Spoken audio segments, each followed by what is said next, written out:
It's good to be back, baby. And it's not just myself, Dave Loughran, and Ben Rassa like it was last year. We've got a new addition, Alex Baker, Awesemo himself. Boys, week 1 of the NFL season. It's like Christmas morning for adults. How we feeling? Not bad. Yeah, we brought in the big guns this year. I'm excited, Luffy. We got some real talent here. I'm very excited to get into this.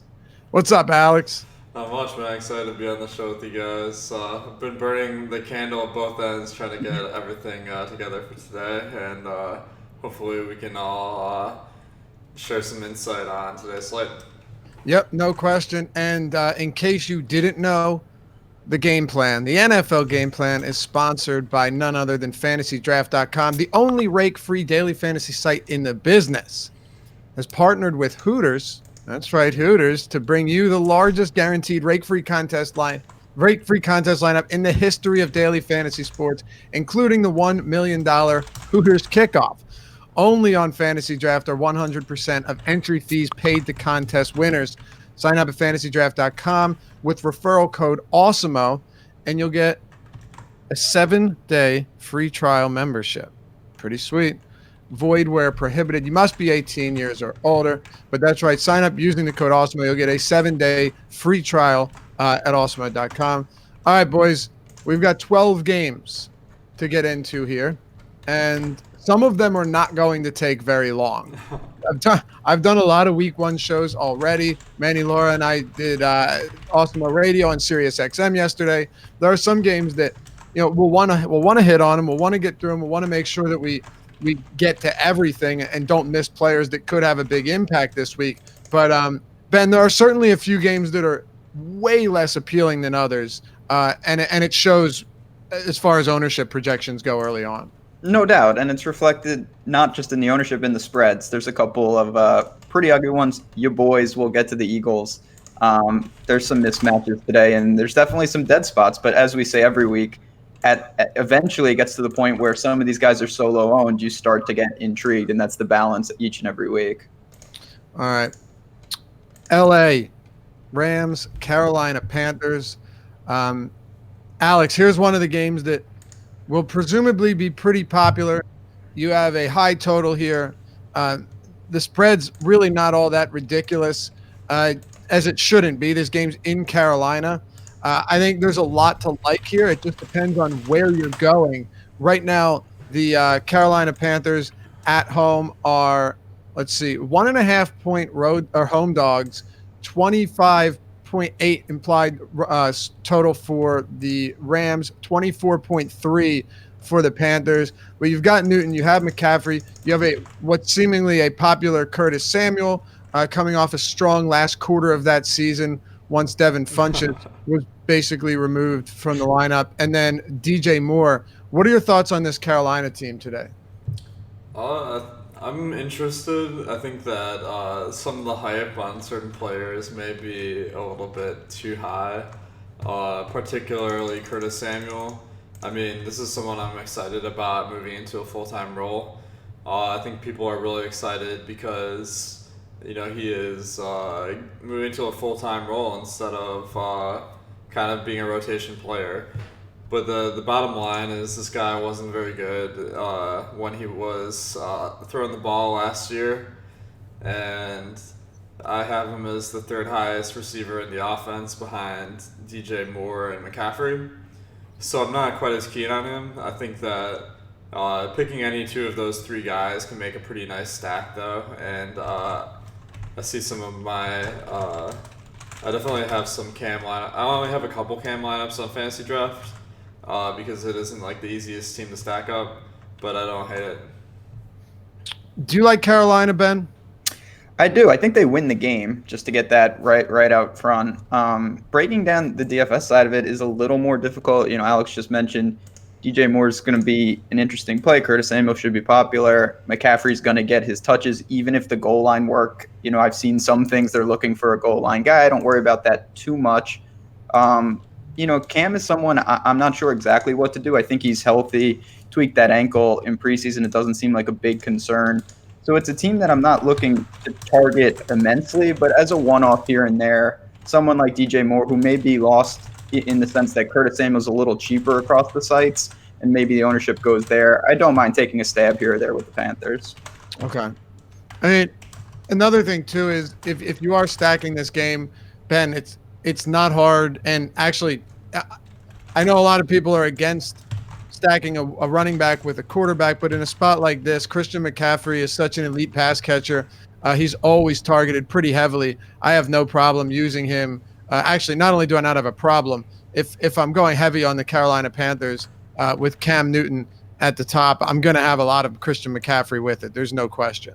Absolutely. I mean, we saw with the Bears, obviously different situation, but Tariq Cohen, he's basically played receiver, and McCaffrey, he's going to get work on the ground. But if Cam has a big day, McCaffrey should also be in a good position to succeed. So there's no hesitation to stack them up. What are your thoughts on the other side with the Rams? Like I said, they're favorites here, not by a ton. They do have one of the higher totals on the slate, as they should. But what's interesting is now that Cooper Kupp is healthy, you have three receivers who can all do damage, but it's all going to be spread around. You just look at snaps last year.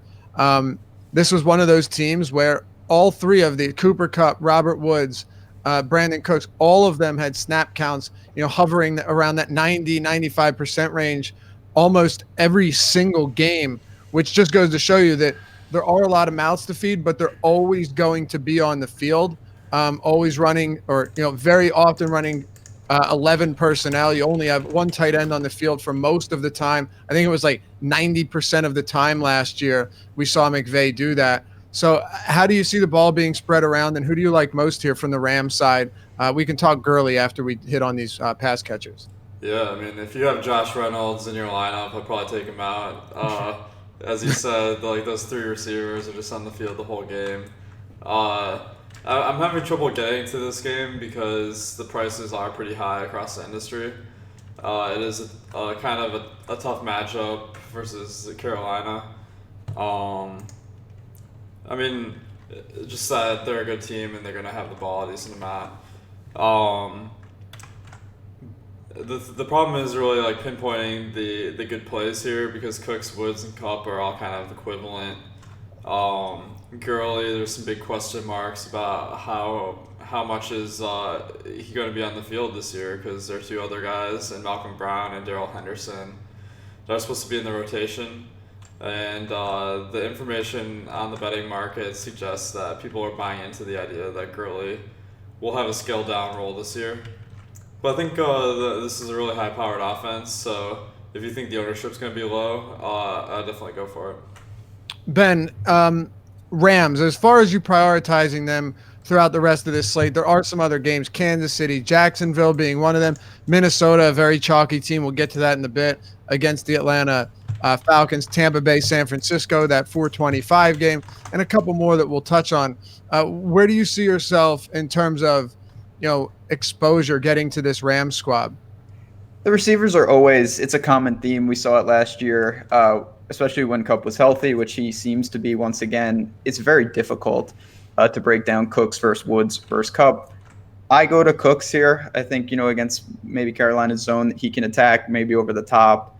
But the guy who really defines the Rams, and Alex mentioned him, is Gurley. He doesn't look to be popular. The price, it's up there, but it's not over the top. $14,300 on Fantasy Draft, sub 8K on Draftkings. And the ownership, certainly that we're projecting, is not going to be what we would expect. Now, I know there's concerns about workload, but this is still a guy, even if he gets, say he gets 15 touches, it's not like he can't get there. It's a narrow path. There's no doubt about that. You're taking on some increased risk. But, man, at that ownership, I am looking to some Gurley, and I actually hope that, the role maybe does change and it drives that ownership way down in terms of the narrative. It's hard to really project what we're going to see from him. There's been mixed signals, coach speak all summer long, But what do you project him getting? Let's say as far as game script, it's a competitive game.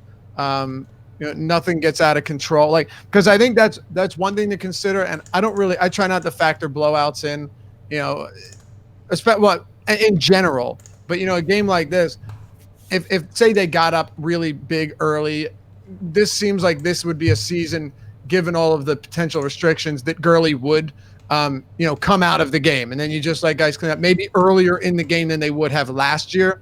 But it doesn't seem like an issue. You'd think it's a close game. What do you think workload? What do you think in terms of workload would make sense to project for Gurley today? So for me, like I said, I think the Panthers win the game, and I think that's a good thing for Gurley because they're going to need him. I think they try to lessen his workload in situations that make sense. Like you said, they pull him a little earlier than they would in games that are out of hand. Maybe they spell him here and there, but in a game like this, I don't think it's unreasonable. And I'm taking somewhat of a shot in the dark to think that he can get 20 touches in a game like this. Okay, I don't think it's unreasonable either. Do you, Alex?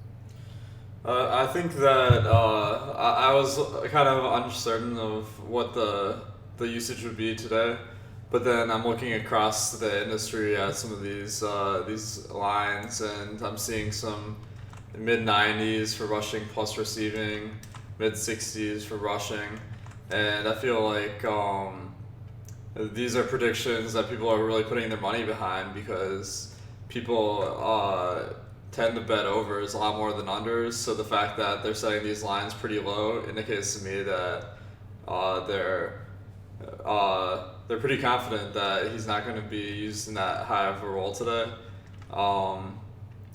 So I think I'm not really buying in, given that he's still kind of the full price from last year. Okay. Let's talk about Cleveland and Tennessee. Ben, not exactly a ultra appealing game from top to bottom, but I definitely think there's a decent amount to talk about here. I mean, there's been hype surrounding Mayfield and this Cleveland offense for months now. You have Odell Beckham as your new addition. David Njoku, one of the best possession guys in Jarvis Landry, and then Nick Chubb. Right now, Chubb would be the guy that I have the most of on this team. 25.3 implied total, which isn't bad at all. They're 5.5-point favorites. Where are you going in Cleveland, if anywhere? I'm assuming you are. For some reason, you don't even live near Cleveland, and you always seem to get burned. Only when they're bad. Now I don't like them because they've got Baker. I'm not a big Baker guy, but Nick Chubb is the obvious guy. He stands out. The interesting thing is, and I'm interested to see the ownership because there's a lot of guys in his price range that are also in really, really good spots. We're going to get to a lot of them, Dalvin Cooks of the world and whatnot. Just looking 13,300 on fantasy draft, pretty appealing 6,400 Draftkings. These are spots in a positive game script at home. He's going to have the work. So I have no problem just kind of using him as a guy to fill a spot. I don't think he's going to make or break your lineup. Odell, of course, in play. I don't really have a preference. I'm indifferent to the play. I've used him when I've had some salary and I wanted to spend up. But I don't have a ton of this game. I don't have a lot of interest in Baker or Njoku. I found myself going elsewhere there, and I didn't really look to take a stab outside kind of the main weapons for the Browns. Okay. Do you have interest here, Alex? I have a couple shares. I'm not really on Baker and the stack, but I'm kind of intrigued. Odell Beckham, I think, is going to be pretty unpopular today because there have been all these reports saying that he's not 100%. I mean, he's a good talent, so he could easily win a slate. Nick Chubb, I'm pretty interested in. I'm excited to see what his passing role is going to be, or receiving role this year, because obviously when they traded Duke Johnson, that kind of was an affirmation into Nick Chubb's abilities in that regard, and he was insanely effective last year when he had the ball. So I think there's a lot of potential here, but on fantasy draft, I'm not getting to him still a ton. There's a few cheaper running backs that I like more. Okay. What about the pass catchers? Beckham is interesting. I'm not really on Higgins, just too deep of a dart throw. Landry, let me see if I have him. Nah, just I'm guessing the prices are just a little bit too high on fantasy draft for me to end up on them. Ben? Other side of this one, Tennessee Titans. I think Derrick Henry has a good season based solely on the fact that he's going to get a lot of volume. This game's seemingly a bit more difficult. Let me ask you this. Let me back up. How do you see this game going, Ben? So I expect it to be pretty ugly. and I think that the Browns find a way to win, but it's not in a blowout fashion, just kind of a pretty vanilla game all around. So not the perfect script for Henry, but not one where they have to abandon the run by any stretch. Okay, so that's how I feel too. I feel like Cleveland is definitely going to be a formidable team this year, but I really wouldn't be surprised if this Tennessee squad keeps it competitive. And I feel pretty confident that we're going to see a lot of Chubb. The problem is it's so tough, or I'm sorry, a lot of Henry. The problem is it's so tough to get to him because these mid-range running backs are in such favorable spots at their price points. It's just, yeah, it's a situation. There's, this is a week by week thing. I also think he's primed for a big year, and it's just purely on a volume situation. This is just not the spot. I don't think the efficiency will be there even with the volume. Not a team that I'm really looking to on the whole. Corey Davis, I mean, I don't know why I keep getting sucked into him. There are things to like. He had a huge target share, super inefficient, struggle with drops, needs to clean all that up. But in a game like this, I still think he'll get the work. Denzel Ward is a damn good player for the Browns, but this is a situation in certain spots. I think you could look to him at receiver, but again, not a priority. Yeah, that's where I'm at as well. Pretty ugly on the Tennessee side, Alex. Yeah, I'm not really on him. I was a little bit higher on Henry, but then I looked back at Pro Football Focus, and he just never really got those routes that people were kind of expecting him to start taking more of Deion Lewis's share. So I still think it's probably going to be a running back by committee. Tennessee runs the ball a ton, so I think that could turn out nicely for Henry. I mean, we saw games last year where he didn't even catch many passes and he had winning performances. So it could happen today, but there's just some other guys I think it's a little bit more likely that they'll hit. Jacksonville, Kansas City. This is a fascinating game because I think there are some spots where ownership should probably be higher. We'll start with the home team, Jacksonville Jaguars. Nick Foles in his first regular season game with the Jags here going up against a juggernaut offense, but not exactly a quality defense, a team that was gashed both on the ground and through the air last year, Alex. Right now you've got Nick Foles with not much projected ownership. Leonard Fournette has come up throughout the week, and I think he's getting closer to the Chubb and the Curry and Johnsons as far as that goes. But the spread on this game is not dramatic at all. I think it should stay close enough if Jacksonville's defense can be relatively respectable. But I want to know what your thoughts are on Leonard Fournette. He's someone that your projections – he's come down a little bit throughout the week, but your projections still have him with it's a lofty projection for Fournette in a pretty appealing spot. Yeah, I'm pretty interested. Last year he was just super banged up. A lot of the games he played less than half the snaps. But now he's healthy. There aren't any question marks. And the depth behind him with Brackwell Armstead and Tyler Ervin is pretty weak. I mean, Tyler Ervin is a guy that might run some third downs. Brackwell Armstead maybe just to give Fournette a breather. But Fournette's the guy.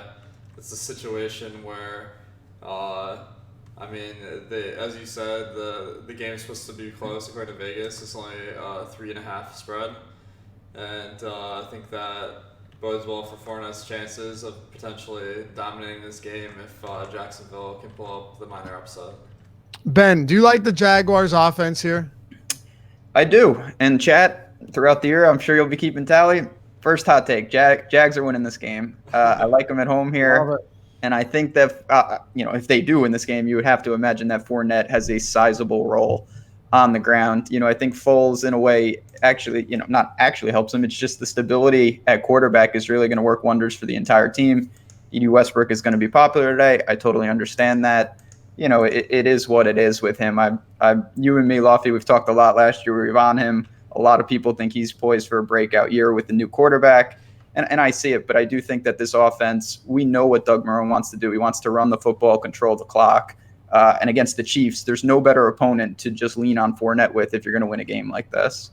Yeah, and I feel like even if they were to fall behind a little bit, you would think that they're still going to get Leonard Fournette involved. Do you believe do you believe that he's going to be more involved in the in the passing game this season with TJ Yeldon gone? And I mean, I guess the one thing is John DeFilippo, sorry, was basically this is I don't want to say it's hearsay because I think it's pretty much confirmed.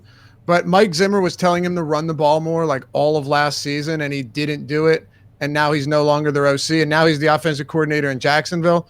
I think on one side you could say, all right, well, this guy likes throwing to the running backs. The other side, will he abandon the run too early? Because if it was up to Marone, that ball is just going to be run even if they're down by 10. It's a situation where I think he has to play to the personnel, and the Jaguars have a blueprint for success. It wasn't that long ago where they could have been in the Super Bowl, maybe should have. Yeah, 2 years ago. They were right in that game. So I absolutely think that Fournette, and the other thing, how much worse can it get? Fournette's not been an asset too much in the passing game, so it feels like it's almost a free roll. If he gets a little more, that's great. But similar to Derrick Henry, this is a guy that can get it done purely by finding the end zone multiple times on any week. What are your thoughts on the passing game? Talking Westbrook, Alex, Chris Conley, Marcus Lee, I don't expect to have much of a role here, especially coming back from injury. But it's an interesting passing offense. Now, they don't have Blake Bortles anymore, so they'll probably be a little bit more willing to throw the ball. But look, I'm not sold that Nick Foles is a stud, and I've watched him play quite a bit. I think he's better than Bortles, no question, because who isn't? But I also think they're going to continue to run it. Dede Westbrook, though, very popular right now. Are you on this passing attack? Man, it's hard to hear you talk about Super Bowl winning quarterback Nick Foles like this, but no respect. I have to agree with you. Last year he wasn't very effective with the 7 games he started, and I think he's like an average quarterback, and that's probably good enough to make Jacksonville a pretty good team, but not to make him necessarily a great fantasy option. And what I'm saying here is that Dede Westbrook was pretty inefficient last year when he got targets. Marquise Lee, I'm actually kind of interested in. He's not cheap enough on fantasy draft for me to land on him, but I have seen that his injury status has been kind of trending in the right direction. He's a guy that 2 years ago when he was on the field got a massive target share. So I think that he could be a fantasy asset potentially, but it's definitely not enough certainty there to make me really want to buy in a lot of shares there this week. It's really tough to stack up the team though, because once you go past Westbrook, Fournette catches some passes, but not a ton. And then their tight end position, Jeff Swaim and James O'Shaughnessy, pretty much fantasy dead zone. So I'm more on Fournette from this game. Okay. Yeah, I think the target share is a little different though, because, and maybe I'm wrong, but Foles hadn't really been practicing nearly as much with Marcus Lee throughout the season. We heard good reports on DJ Shark and Westbrook and all the great rapport that they have Chris Conley too. So I don't know if that market share of targets transfers over to a new quarterback, but it's worth paying attention to. Ben, Kansas City. God, let's get this out of the way first. Are you doing anything with this backfield, or are you just going to let it be? I'm going to let it be. I'll let other people try to hero call that, not for me. Yeah, I'm with you. Okay. What about Mahomes and Kelsey and Tyreek Hill and Sammy Watkins here? So it's obviously a difficult matchup. The Jags defense took a step back last year, but they're still, very talented, and I think they improve just with Foles once again providing stability to the whole team. Tyreek Hill, you can play him. He's one of those guys. Any single week he is in play because his ceiling is so high. And Travis Kelsey is always one of the premier tight end options. I prefer, we'll get to Kittle and Ertz. I don't have a lot of Kelsey this week. I have some shares of Tyreek Hill just because of that ceiling. But on the whole, for as good as the Chiefs offense is, it's not a team that I got to a ton this week. I just think, it's a difficult matchup on the road. And again, I'm kind of on the Jags in this game. If they really shorten the clock and grind it out, it could cap some of those ceiling performances from these guys. Okay. Yeah, it's possible. I mean, you have Jacksonville winning this, which doesn't necessarily mean that Kansas City can't put up numbers, but No. you don't see this just being a straight shellacking in Jacksonville, and I don't either, quite frankly. Neither does Vegas. Alex, what are you doing with the Kansas City Chiefs? Um, First, I'll point out that Damian Williams much cheaper on fantasy draft than on any other site this week. Actually, maybe in play on Fanduel as well. But he's only 11,000 on fantasy draft, which is about 5,500. I have him projected to get a majority of the work, not a huge majority, but that adds up to a pretty nice performance because Kansas City is a pretty strong team. I think Mahomes is one of my favorite quarterbacks to stack this week. It's easy to pick good fantasy players to stack him up with, and Tyreek Hill, Kelsey, and Watkins. So I think I'm going to have a lot of Kansas City and running him back with Fournette on the other side. Okay. Yeah, it makes sense. I'm going to have quite a bit too, and running it back Fournette. I don't mind coming back with Westbrook, but he's also very popular. And look, all that hype is great, but it hasn't translated into anything yet. I guess you could say the same for Fournette and his inefficient play, but I'm still getting there on both sides. Ben, are you getting to anything between the Miami Dolphins and Baltimore Ravens? Not really. You can run Lamar out there by himself, of course. I've seen people mention Mark Andrews. It's not a ton. Ravens defense should really decimate. The guy I want to throw out to you two guys, though, is it's someone I always get sucked into. If the Dolphins have any hope, Kenyon Drake, I know it's a brutal matchup, but I think he's going to get a lot of work. I know people have talked about, a timeshare. He's an asset in the passing game. They have no other choice. The wide receivers are just, it's a brutal situation. He's the one guy I think, even in an awful spot, I don't mind taking a flyer on him. So here's what I'll tell you. I'm not on Drake. I am on Albert Wilson, though. Okay, yeah. And really just because he's one of these players that can take the ball on a bubble screen and go 50 yards. Do I think it's going to happen against a good Baltimore defense? No, I don't. But I think if you can get the ball to him early, not have to heave it 30 yards downfield in order to get to, because I don't think that would happen. I do think that I think you and I have similar opinions, just in that Miami's at home. They're probably going to lose, but they still have to try and get the ball to somebody. You see it going to Drake, totally understandable. He is a running back, and he'll see more volume for sure.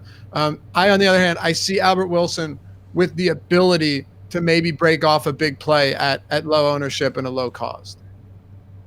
Fair enough. Yeah. I mean, it's certainly not a team I think you should be looking to stack in any capacity. No. You want to put a one-off at low ownership and hope that the Dolphins can muster up, 14 points in this game. It's got to come from somewhere. Yeah, right. Somewhere. And you don't need monster performances from these discounted players. Alex, are you on anyone from Miami or Baltimore? I'm kind of interested to see how Miami plays out because Ryan Fitzpatrick, Fitzmagic last year, really effective in his fantasy starts. We'll see if he's still casting some spells out here today because throwing Albert Wilson instead of Mike Evans is a bit of a downgrade. Just a tad. Yeah, a little bit. These guys, Wilson and Drake, like you mentioned, I have them in a couple lineups. They're kind of on the fringe of my radar. But I kind of like the timeshare situation with Drake and Balaj because that usually indicates a hot hand. So if Drake starts off pretty good, then maybe he'll have more carries, and that kind of hot hand approach gives you more variance in outcomes and the potential to win a slate. Okay, what are you doing with Lamar Miller? Lamar Jackson. Lamar Jackson. Yeah. I have him sprinkled in, but only maybe less than 1%, way under the field. It's just a situation where you can't get much correlation with the rest of your lineup if you have Lamar Jackson, because there aren't any good options to pick around him. I mean, there's Engram, but he's a running back. The best receivers are Willie Snead and Marquise Brown, Mark Andrews. These are guys I'll projected for less than 40 yards. So I don't really like running the naked QB, and I like stacking him up with other players even less. Yep, I'm with you. I think I had like 2%, but might come down. Atlanta and Minnesota. Ben, I think Minnesota, as far as just outright chalk goes, Dalvin Cook, Adam Thielen, Stefon Diggs, Kirk Cousins will have some ownership as well. It's a popular team against the Atlanta Falcons. Their defense was gashed on all fronts last year. They are healthier. I don't think they'll be as bad, but I also don't think they'll be good. And I do also think that it would be unwise to ignore this Atlanta side of the ball too. To me, there are, and I know it's going to be popular, but to me, there are an incredible amount of viable options in this game. I guess the question is, how much do you want to get away from the field, and how much would that have to do with getting away from this game, the Vikings specifically? Tricky game. If there was one game I could see the outcome in a crystal ball, I would choose this one. I think it's a really important game, and I struggle with it because there's a lot of, just opportunities for a lot of different guys. Dalvin Cook I think it's possible he's the most popular guy in the entire slate. The Vikings want to run the ball. They want to make Cousins more efficient. He looked great in preseason. I know stuff like that. I don't think it matters, but I think for ownership it does. So he is ready to roll against the Falcons defense that's definitely healthier, but they're just bad. Deion Jones will help a little, but it's not a team that's going to be stopping many people. I do find, I'm playing plenty of Cook. I think I can find leverage elsewhere within the game and within the slate. But other than that, Thielen and Diggs, not a strong take on either of them. You can use them, certainly, but I'm just trying to survive this game, not let it define the slate, because it's a tricky one to really break down. So do you think you're coming in under the field on Dalvin Cook as we speak right now? I think I'll probably come in right around it. I'm letting it really not make or break the slate. That's my whole goal with this game, is to survive it. I don't want to make a stand with it. I don't want to say, you know what, if Cook goes off, I'm dead, or I have 75% of them, and if he busts, I'm dead. I'm just trying to really just stay afloat, because there's a couple other games that we'll get to that I really like. Okay. I think that's pretty fair. And I don't disagree with that at all. Just there are so many other games where you can take a stand. This one gets a little bit scary. Alex, what about you? Are you going to try and come in, or do you expect to come in around the field, under the field, over the field on all of these popular Vikings players? I kind of agree with the idea that it's hard to make money with Dalvin Cook because he's just so popular this week. I saw at some points he was the most popular player on the slate on our ownership projections. Yeah. So I think one thing I like doing, I mean, you can't take more than one quarterback, so I'll have less Cousins than Cook. But I like the Minnesota stack. There's this narrative that they're going to run the ball a ton. But if they're trailing, I mean, they're going to have to pass to catch up to the Falcons. And they got some really good fantasy options in Thielen and Diggs if he's playing. And then Atlanta has some great fantasy players too. Julio, Calvin Ridley, touchdown monster. Austin Hooper is someone that is kind of playable in a stack. So I see a lot of potential in this game. Yeah, I mean, honestly, even if they do want to run the ball a lot, the targets should be so heavily concentrated between just a few players that Cousins doesn't need to throw 45 times for Thielen and Diggs to have solid games. Yeah, exactly. You know what I mean? It's not – maybe Wentz will throw more than him, but Wentz has Deshaun Jackson and Ertz and Goddard and Alshon Jeffrey. Outside of Diggs and Thielen, who are we worried about? Kyle Rudolph? Chad Beebe, man. Yeah, right, exactly. So I don't know. That takes a little concern away from me personally. And I've just been getting a lot of Thielen, whether I like it or not.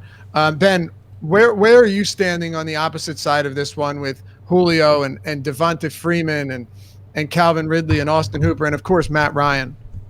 It's not a team that I have a ton of.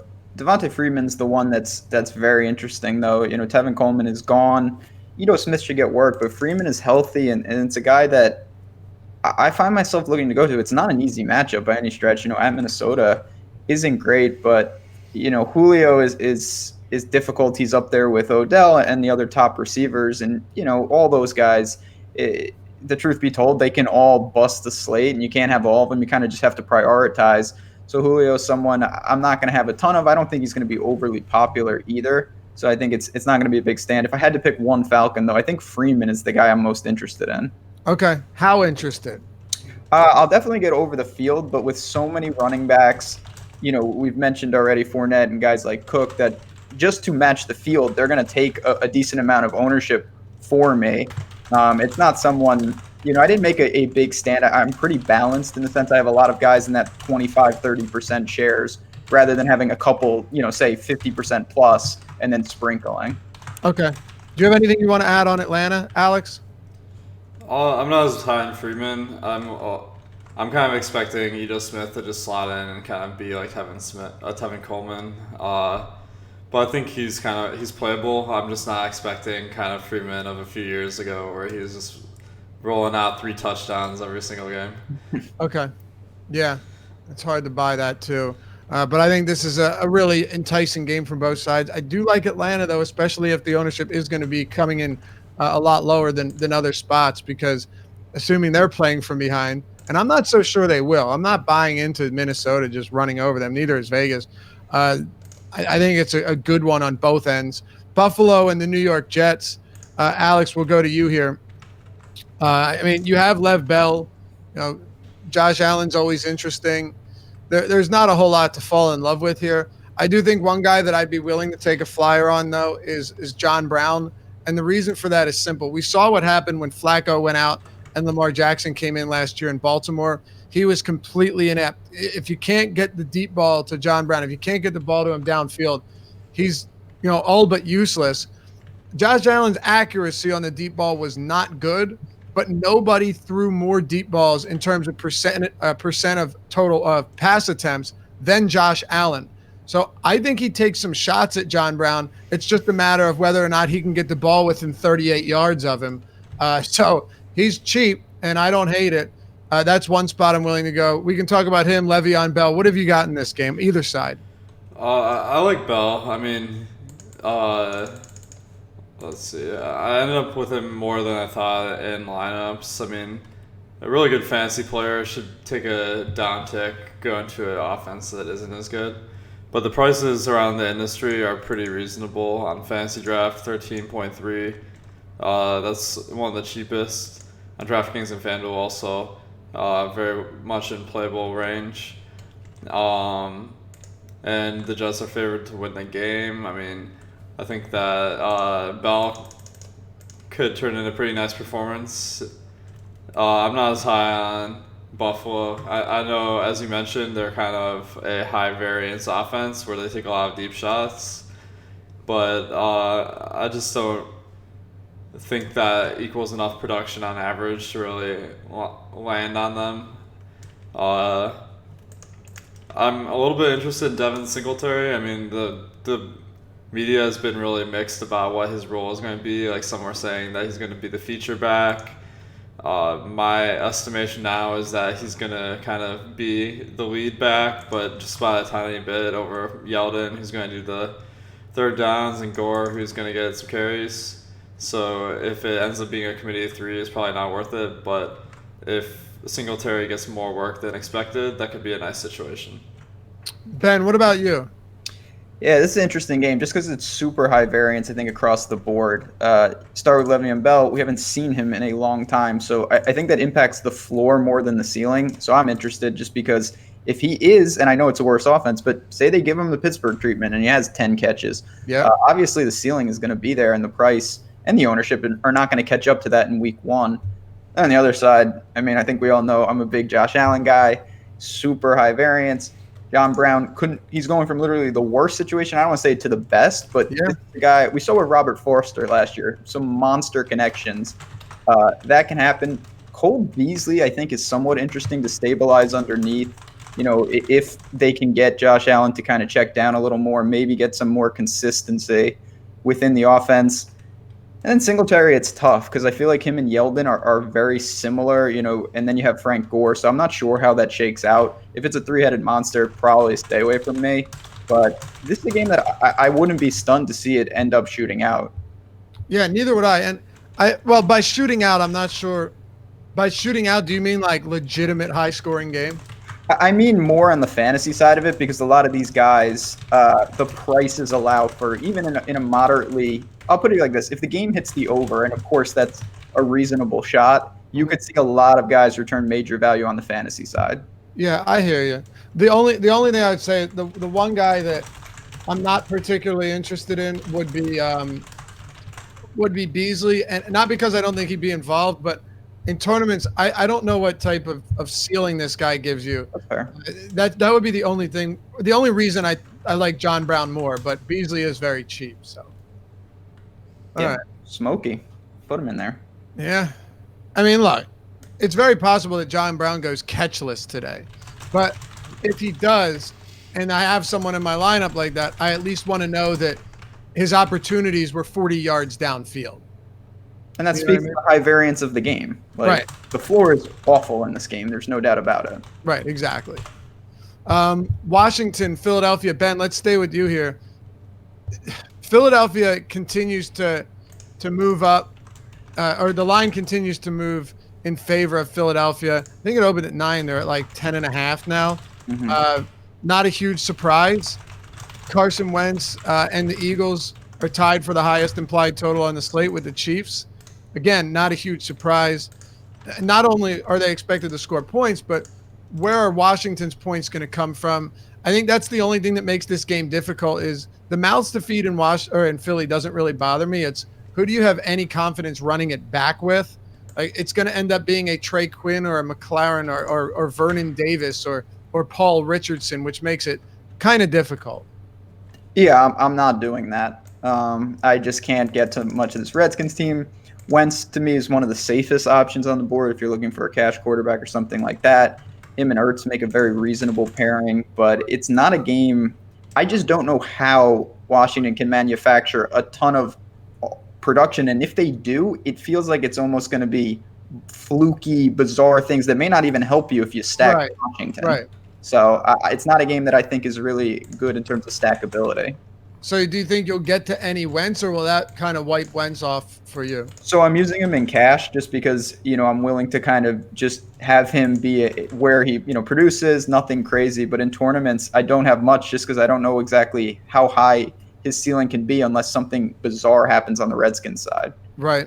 Follow up on that, Alex. What are your thoughts on basically, as Ben referred to it, as the stackability here? Let me see if I have any of these guys. I'm not really on this game. I think the Redskins just spread the ball around too much. I'm a little bit interested in Darius Geis because Adrian Peterson's inactive today, but they still have 3 running backs that are going to be active. They signed Wendell Smallwood pretty recently. He's going to be the 3rd back. He's mostly going to play special teams, but I'm projecting to take a couple carries away from Geis, but Geis should still get a nice workload. So I think he's pretty cheap around the industry, especially on fantasy draft, for 9,100. That should be a pretty nice return on your investment there. And on the other side, I haven't really landed on the Eagles a lot. The running backs are really hard to nail down, as always. Alshon Jeffrey, Deshaun Jackson, and Ertz kind of are projecting okay, but not great for me, and it's hard to think this game will stay competitive very long. Yeah, and that's the only thing that worries me with Geis is, like, if they fall behind, how involved is Chris Thompson going to be?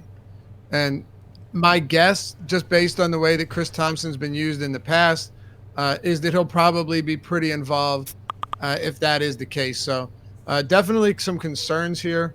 Ben, the thing is, I want to get to this game because basically Washington and their lack of options, if you are game stacking it, it forces you to play someone you really don't like. But then if you don't do that, you're fading a team that has the highest total on the slate. I know they spread the ball around, but if you put up 35 points, it's going to be spread out. There's going to be enough to go around. So it's a really tough spot for me to make a decision on.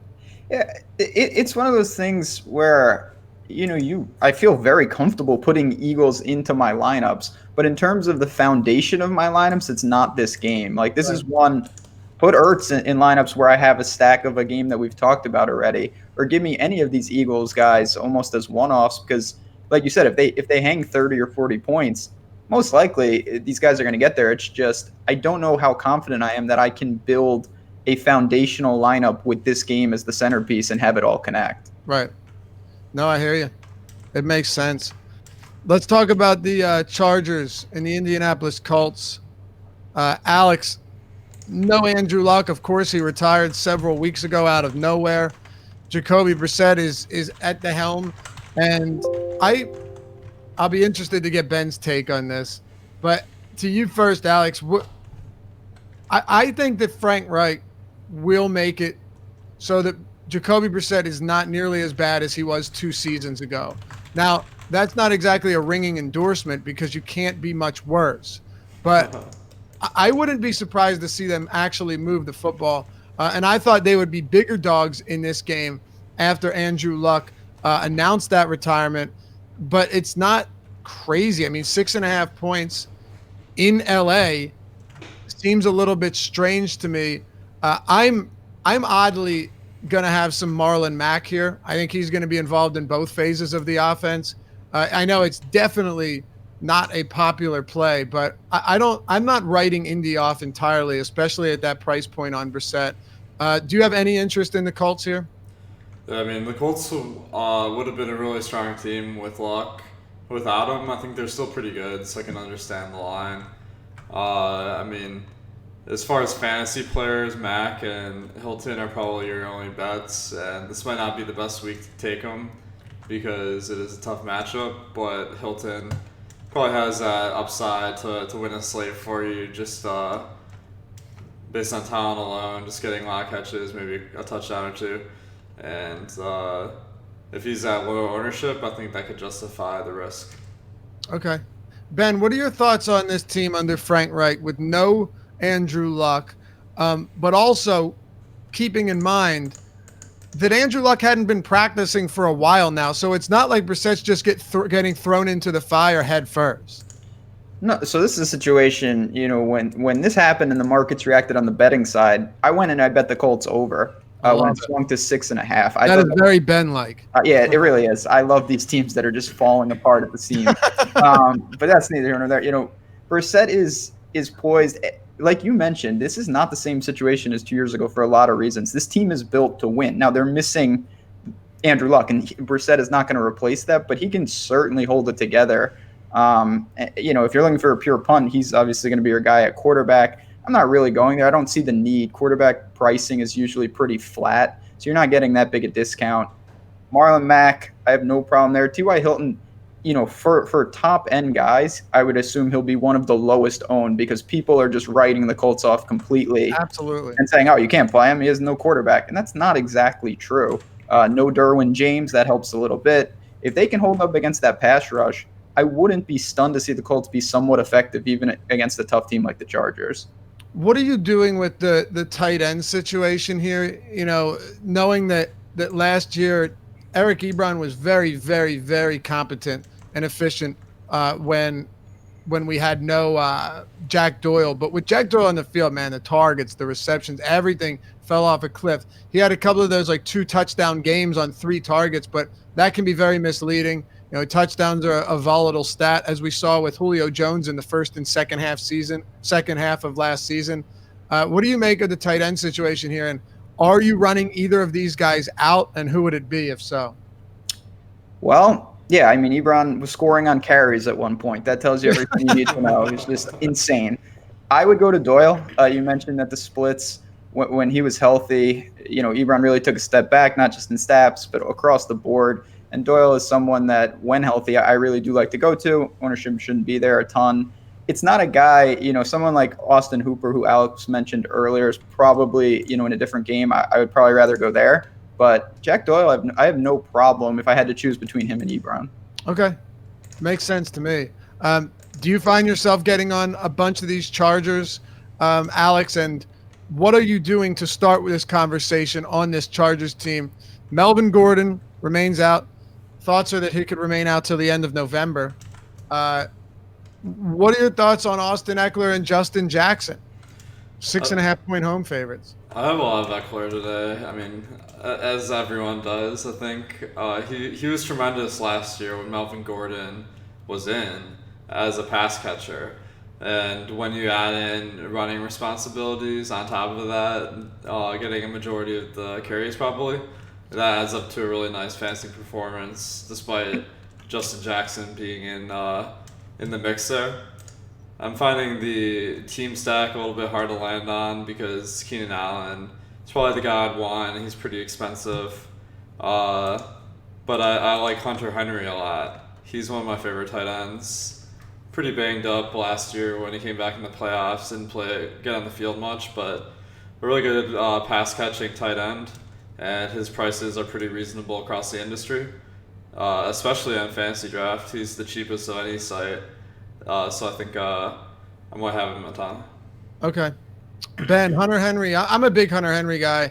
I think there's a decent amount of those like 3K tight ends, and he's one of them. Then, of course, you just have the elite guys in Kelsey and Kittle and Ertz. Kittle, I find myself getting to quite a bit this week. What are you doing with this offense that, look, they're pretty loaded in terms of fantasy viable talent this week? Oh, no doubt. Problem for me is it's very difficult to get. Eckler is the guy that, I'm making a pretty aggressive stand on. I don't have a lot. I have some, but I'm going to be under the field, and I'm just hoping that Jackson can I'm not going to say he slides into the Melvin Gordon role, but he takes enough of the carries that Eckler is still really, and he's a great pass catcher. There's no doubt, and full PPR, on fantasy draft is going to be huge for him. But with this offense, there's a lot to go around, and the one guy, I don't know if a lot of people are talking about him per se, but Mike Williams, such a red zone threat, extremely talented. Tyrell Williams is obviously gone. He's on the Raiders now. So we'll see what he's made of. I think he steps in and actually could become a really valuable asset for Rivers. I'm looking to him a little. He's only 10,000 flat on fantasy draft, playable on the other sites as well. So Chargers kind of a mix and match team, but there's plenty of weapons to go around. Yes, there are. Seattle and Cincy, Ben, very interesting game to talk about because Russell Wilson last season threw, mid-30s in touchdowns, but he didn't run, and the passing volume was definitely kept to a minimum. Meanwhile, Chris Carson had that breakout year and was really impressive on the ground. Mike Davis is in Chicago now. It's likely that Carson still gets work through the air, but one thing I find really interesting about the Seahawks, and tell me how you feel. By the way, if you were wondering, they are pretty heavy favorites here. What is it, 10 points still? Yeah, 10-point favorites, 27-point total, 17 for the Bengals. But one thing that's interesting to me is there's Wilson, there's Carson, and there's Lockett. Once you get outside of those three, you have guys like DK Metcalf, who's been injured through the majority of summer, David Moore, who isn't going to play. Jaron Brown is the number 2, I guess. Like it's tough. And then until Rashad Penny shows us something, I'm going to assume that he's not going to be really getting a ton of work. So it really feels like just 3 guys out there. Yeah, they get into, creative player territory very quickly, and that's good for fantasy because it's very concentrated. We know what Seattle wants to do. They're at home. They should really handle the Bengals, I would think, pretty easily today. Carson should do his thing. Wilson should be efficient. It's very difficult. You mentioned this already. And he's smart to not take these hits and not run, but that really caps that ceiling. He used to be a lot more willing to take the ball and run and rack up those yards. You don't lose points for sacks in the NFL as you do in college. So, he doesn't lose it there. He can really bolster that floor with his rushing upside. Lockett is a guy, it seems like he's due for regression, but he continues to, catch these deep balls from Wilson. They're a fantastic connection. Carson's going to be another popular mid-range running back today. A lot of people I expect to pair with maybe the Seahawks defense, something like that. And I have no problem with that in any format. Yeah, neither do I.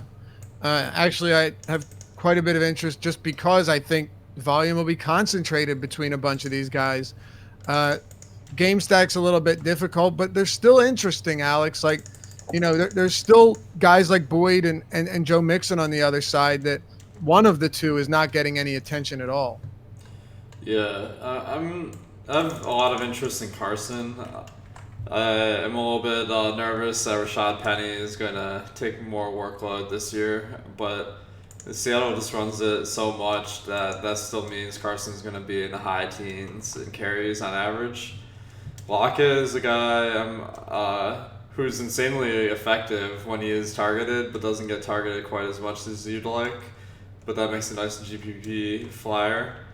And there's this narrative that Boyd stunk when AJ Green was sidelined, and that just is nonsense to me because when you remove a high target player like AJ Green, there's just more targets to go around, and even if he's a little bit less effective, I think that all in all totals a really nice fantasy performance, and I'm on Boyd a ton here, especially on fantasy draft. Okay. What are your thoughts on Mixon? I like Mixon too. Let's see. I definitely have him in lineups. I mean, Giovanni Bernard is kind of interesting to see how they break up the workload this year. But I think Mixon's probably going to be getting a good majority of all the carries and targets.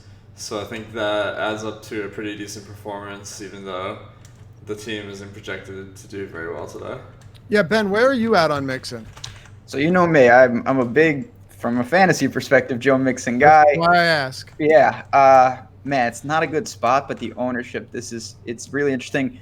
Honestly, I'm not gonna lie, this Gio Bernard news of him signing that contract was actually pretty alarming, just because it feels like they're almost incentivized to give him some of the passing work. I thought this could be a situation where Mixon had a super workhorse situation, and that doesn't seem to be the case. So I may sprinkle him, but it's hard to imagine that he gets past all the mid-range chalk running backs. Maybe he outdoes, say, Cook, but him, Carson, we've talked about. There's just so many guys. It's really tough to see Mixon in a low total game like this getting over the hill. Yeah. What was it, like 2 year, 10 million? Yeah, it was, not for someone to sit on the bench, that's for sure. Yeah. Although, just throwing this out there, Adrian Peterson signed a 2 year, $8 million contract this offseason, and he is inactive coach's decision today. So good. Hopefully Bernard is doing the same thing, and then it's all Mixon, just 40 carry style. Exactly. You know what I'm saying, though? Like sometimes maybe they just want a guy that they can rely upon in the event that Mixon goes down. I mean, I wouldn't do it, but there are plenty of guys that get a decent contract and don't play. So I'm not terribly worried about it. I've come around on Mixon, but really just for the reason that you said, Ben, the ownership is really low right now. And I don't know, if you ask me, in the event that we're right and he does have like workhorse status and is involved on pass catching downs at like 3%, well, I think you could see that at least going in your favor. So it's risky, no question. I'm not denying that, but I also don't think it's insane either. Okay. Let's move on. Anything else from this game you guys want to touch on, though? No, the Bengals, I have no interest in Dalton whatsoever. Okay. Neither do I. Arizona and Detroit, Alex. Kyler Murray, Matt Stafford, David Johnson, Christian Kirk. A lot of guys that got a ton of hype. Not Stafford, of course, but this summer, Kyler Murray was certainly hyped. Christian Kirk was. And then all it takes is one preseason game for everyone to hate them again. So that's exactly what happened. Their ADP in seasonal league plummeted after that. But you know what? Hair trigger reactions, man. You see it all the time. Recency bias is a thing. What are you doing with the Arizona Cardinals? And what should be, Detroit's favored here, and I think rightfully so. We haven't seen a damn thing from Cliff Kingsbury's Cardinals or from Kyler Murray. But the 2.5 point spread, and we expect this to attempt to be, a high-flying air raid type aerial attack in Arizona. Yeah, I'm pretty interested in this game. I think that I'm excited that Arizona is going to be playing at a faster pace because they were one of the slower paces last year. That should make fantasy production higher for them and their opponents. and they got some good fantasy players. I'm especially looking at David Johnson and Christian Kirk. David Johnson is pretty good out of the backfield, so I like him as part of a stack or one-off. And I really like Detroit here. I mean, this is a team that really aims to control the clock, which is really bad for fantasy. But if they get down or it's a competitive game, which is how these big fantasy performances happen, they're going to have to keep up by throwing the ball.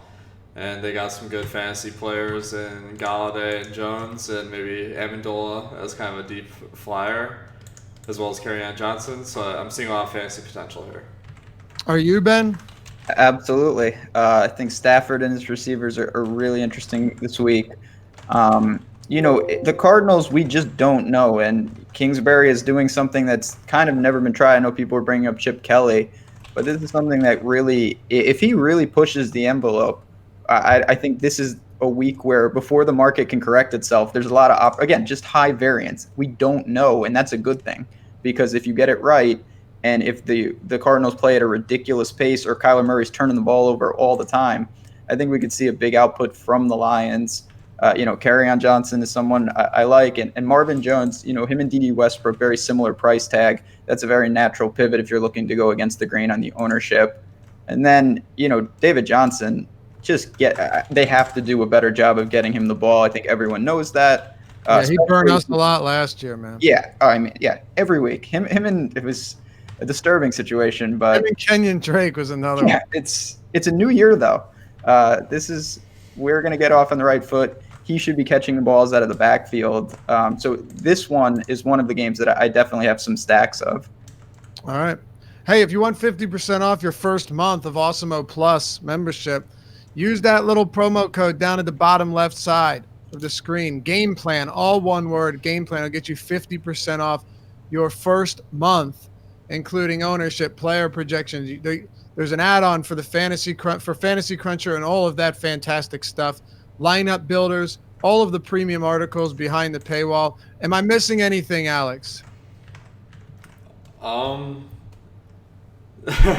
be honest, I was tuning out, man, but I'm pretty excited about the package too. He doesn't need to sign up though. I don't blame you, because when I'm doing reads like that, it's pretty easy to. I was saying, what are some of the best, because you're the one that develops the tools at Osmo. Game plan, one word is the promo code. What I was asking is, what are some of the best features at Osmo for this NFL season?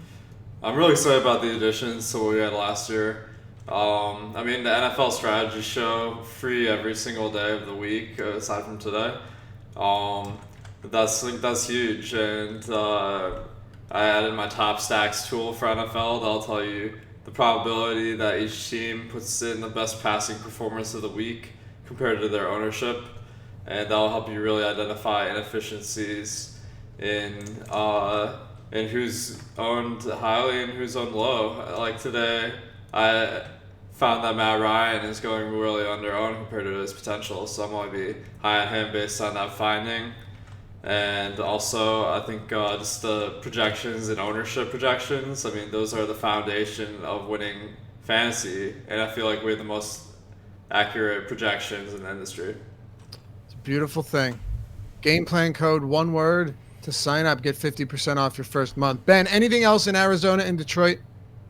No, it's a game that I think you should look to, but with the 12-game slate, you're not forced to go anywhere you don't want to. Okay. All right. Dallas, New York Giants. What are your thoughts on Ezekiel Elliott's workload right now, Ben? Because right now we kind of don't know. We don't know, and it's a fine line. I've been saying that a lot on the slate, but this is one we don't know, and I'm not going to guess. I'll let other people spend that money on him. I think that, it seems like it's trending upward. I'd say it's not what we see normally, but it's also not, 25 snaps. Okay. Yeah, Alex, what do you think for Zeke's workload? Yeah, so the 25 snap report, that's not something you do after signing someone to a $90 million contract. So I'm well, you know what they skeptical. could do? They could give him 25 snaps, and every single one of those he touches the ball. Yep. I like the way you're thinking here. Maybe I should have him then. But he is quite expensive, and for that reason, kind of contrarian play for me. I'll probably gravitate more towards cheaper guys, like we discussed, Eckler, Kerryon Johnson, Dalvin Cook, Leonard Fournette. There's just so many good cheap running backs this week. Okay. Ben, any interest in him? No, I can't get there. It just seems like an unnecessary risk. And at that price tag, if it's a gutter ball, you're dead. Yeah, fair enough. Thoughts on the rest of this offense, though? Dak Prescott, Amari Cooper, Michael Gallup. Anyone stand out to you?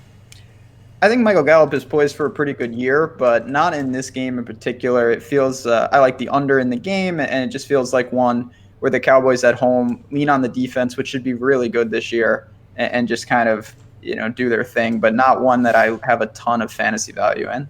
Okay. Alex, what are your thoughts on the rest of this Dallas squad? I have some interest in Dak and Cash. This is a great matchup versus the Giants, so he should get there one way or the other. And he just ended up making my lineups. I don't have him in tournaments really because it's a little bit harder to land on a stack. The only guy I'm really interested in is Cooper, and I like that connection. But if you're just stacking up one wide receiver, it's not as much correlation as I would like. Okay. On the other side, it's not a good football team, but guys like Barkley and Shepard and Engram have that ability to win you tournaments and it's similar to what I said with a team like Seattle. Obviously, Barkley much better than what they've got going on over there in the backfield. But what I mean is it's hard to imagine that the ball is spread around enough to where on most weeks, if you're playing from behind, Barkley, Shepard, and Engram don't at least get enough targets coming their way and enough carries Barkley's way, and targets, of course. But how do you prioritize a team like the Giants, who we don't expect to score a ton of points and should be playing with from behind? I had trouble clicking it, but I actually clicked Eli Manning's name. Oh, wow. Lineup. I mean, this is a situation where I really like Evan Engram. I like Saquon Barkley a lot this week, and if I have both of them, then Eli might make sense. But I like those guys more than I like Eli. I was kind of amused by that deep sleeper play. Sterling Shepard. I don't think it's crazy. Yeah, I mean, if the receivers go off, he has to go off too. So I could see it. Sterling Shepard as the lead wide receiver this week. He's a little bit more expensive than I'd like, but otherwise I'd have interest. And I think another thing is, if Eli does go off, we have a pretty good idea of which pass catchers, which players are going to go off with him. Yeah, exactly. I mean, there's only like 3 good players on the team. Right, like exactly. Everyone else is suspended or injured. Yeah, or just really bad. Ben, what are you doing with the New York Giants? Yeah, Evan Engram is someone I definitely have interest in. We've seen the last 4 games, without Odell on the field, this guy, he's put up some numbers. The target should be there. He's a tight end. He feels not the easiest position, and he's more like a wide receiver, in terms of body type and whatnot. So I like him. Saquon, it's going to be, just a pure measurement of volume. It's not going to be efficient. It's going to be tough sledding. But if the guy catches, he's the type of guy we've seen. He can have 10 catches for 30 yards. Right. That's 13 points. Like that's touchdowns. It seems like garbage, and it adds up extremely quickly. Yeah, absolutely. All right, one more here. We are doing another giveaway. Always giving stuff away at Awesemo because we love our viewers. Hit us with a thumbs up. Like the video if you enjoy it, want to see more, and want to help support us. It does a lot for us, and we greatly appreciate it. So hit that thumbs up, like the video, subscribe, hit the notification bell as well while you're at it.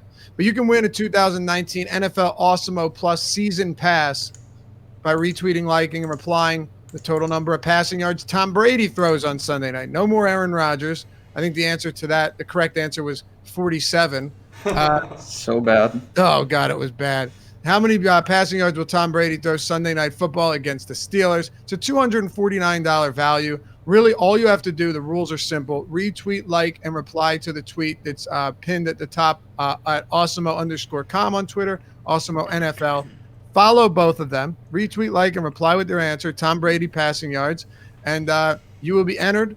We'll pick before the Sunday Night Football game kicks off tonight at 8:20. 2 random winners from the finalists.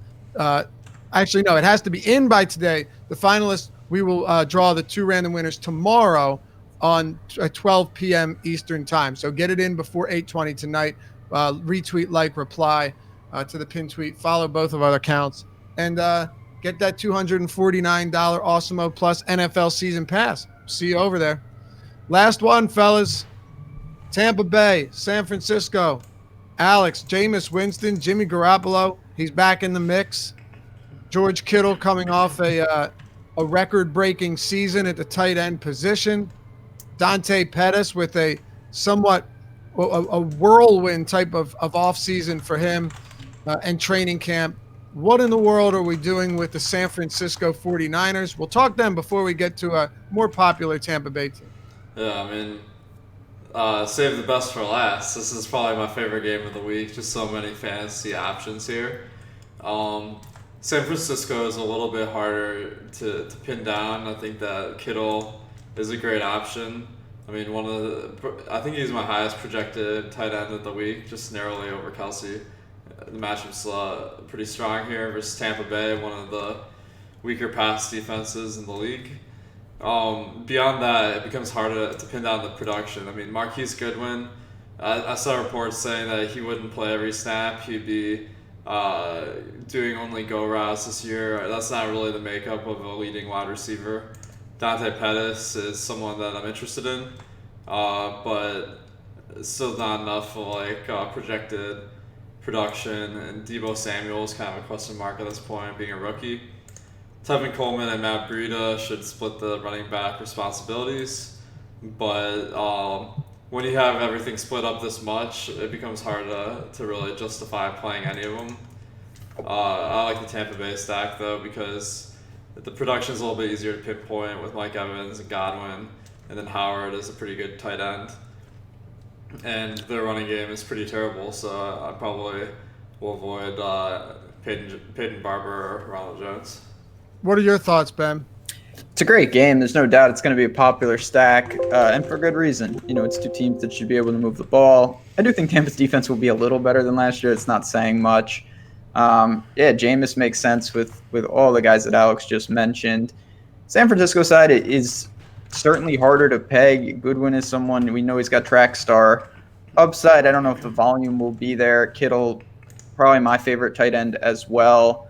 And it's tough because that's I think of all the timeshares, this one seems like a true 50-50 with Coleman and Breida. Really hard to break down. Unlike Miami, where I think if Drake gets going, he could really dominate the touches. This one seems like a really difficult time split. So I'm more on the Bucs side of the game. Probably going to have some Jameis with his receiver stacks and then run it back with Kittle, which is not going to be separating from the field. A lot of people are going to do that, but I still think it's a good starting point. Okay. Makes sense to me. Tampa Bay side, Ben, who do you have? What do you like here? So, Jameis is going to be one of the popular quarterbacks for good reason. And then I think it's pretty easy to nail down. Alex mentioned the running backs are awful. And I'm not trying to really hero call that. So you've got Godwin if you want to take a cheaper route. Mike Evans, fantastic. O.J. Howard, I think, is interesting, especially because Kittle's in the same game. So if people are looking for that stud tight end, they're probably going to go to Kittle first. Even if you want to be really aggressive and pair them, I think that's a really different type of roster construction. Okay. Yeah, I don't have an issue with that at all. I mean, look, the game has a high total. There's going to be some popularity here, but not as much as I initially suspected. Alex, do you like Tampa Bay a lot here, or is this a mostly fade spot for you? Yeah, I like them a lot. I think that, it's one of the most competitive games, highest totals. You got a guy who passes the ball a ton because they can't run very well. So I think that adds up to a nice performance as long as the game stays competitive. Okay. Yeah, don't disagree. And I think I'll just throw it out there. If everyone's going to be on Godwin and Howard and Evans, Brashad Perriman is the solidified number 3 wide receiver here. I'm not saying it's pretty.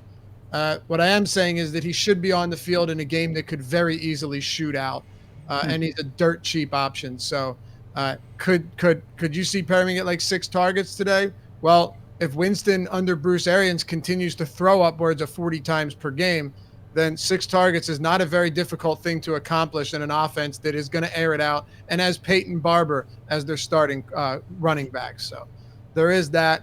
Ben, you're a hot take guy. I've got to ask you. You said your first hot take earlier today was, what was it? The Jags.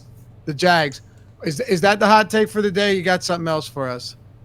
No, I think that's hot enough. Let's not got Dante's peak in week 1 here. I'm going to say the Jags find a way to start KC 0-1. All right. I love it. What do you got for us, Alex? Throw us something fiery. Man, I feel like I already gave all my takes, so I'm at a loss here. But on fantasy draft, I'll throw it out here. They have that night game, and I really like Juju Smith-Schuster. I have him projected to be the second best wide receiver in the league this year, second to Julio.